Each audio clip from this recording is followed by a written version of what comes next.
After Sonic Frontiers, a lot of people are speculating what should come next in the Sonic series.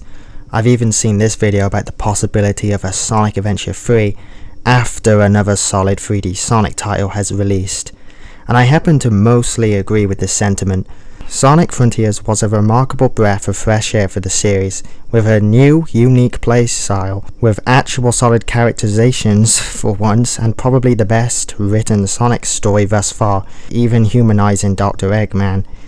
It's pretty much the soft reboot I've always wanted Sonic to do for years, and it might be my favourite Sonic game now, at least the 3D titles anyway. For the sequel, as long as Sega plays their cards right, the sky is the limit. I think the best course of action is to just make a spiritual successor to Frontiers, in the same way Generations built upon Unleashed and colours its gameplay. I don't think this game should be called Sonic Frontiers 2, but it still needs to build upon what has been established in Frontiers itself, and I mean build up the world building and characterizations more.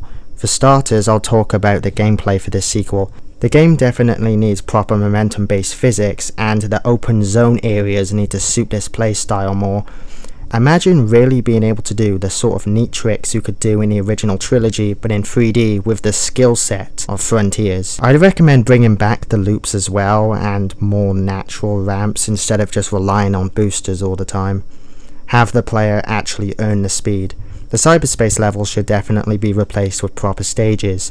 Stages that are a mix of the boost levels from Unleashed and Generations with the quick time movement and the set pieces, but also with the more explorative and wide Sonic Adventure stages. I even recommend returning the spin dash and simply making it the square button, or X for Xbox. What I'd hope to accomplish with these stages is replicate the speed and exploration orientated philosophy of the original trilogy, but with a harmonic structure consisting of the adventure and boost playstyles. For the actual story though, I think Sega should keep things relatively simple. In fact, I'd primarily have the story focus on Sonic, Tails, Dr. Eggman and Sage, only these 4 characters. We know Sage is still around after the ending of Frontiers, spoilers. The story should be simple so it can be used as a backdrop to tell this more character-focused narrative. Similar to Sonic Unleashed, I'd have this game set all around the world so we can have an excuse to explore multiple different regions across Sonic's world, because this would also help with the world building immensely. So for example, the open zones this time would be locations from South Island, West Side Island and wherever Station Square is, and I think you get the idea.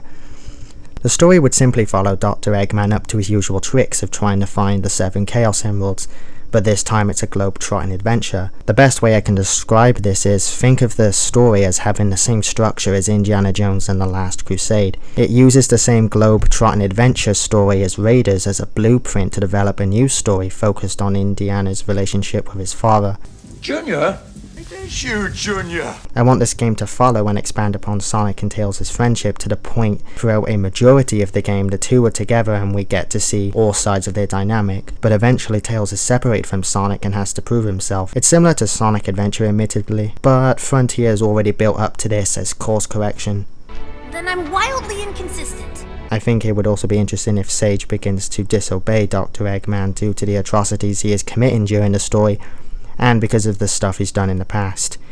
In fact, I want this story to slowly develop Eggman to the point that he even gives up his evil ambitions. I appear today to make an historic announcement. I have decided to announce my retirement. Through the guidance of Sage, but not just Sage as well. Think about this, Frontiers established all that Eggman really wanted is a family, a real one. And now, look at Sonic, who has created his own family not through genetics, but through friendship and bonds, which is pretty much what Frontiers was about. Sonic is the perfect character to also help guide Eggman, and the same goes for Tails, who would know what it's like to feel alone, of course.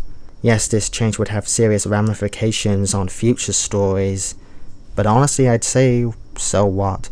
Frontiers has already started to develop these characters, so I see no reason not to go through with this. People would resonate more with a series if the series actually had stakes and consequences and characters that actually changed over time. To me, this is the best direction to take the Sonic series in, and from here you can possibly do the Sonic Adventure remakes and then possibly a Sonic Adventure 3. But this game would definitely need a new antagonist and not fall back on Dr. Eggman, which I actually think is good, do something new, but also special for years to come.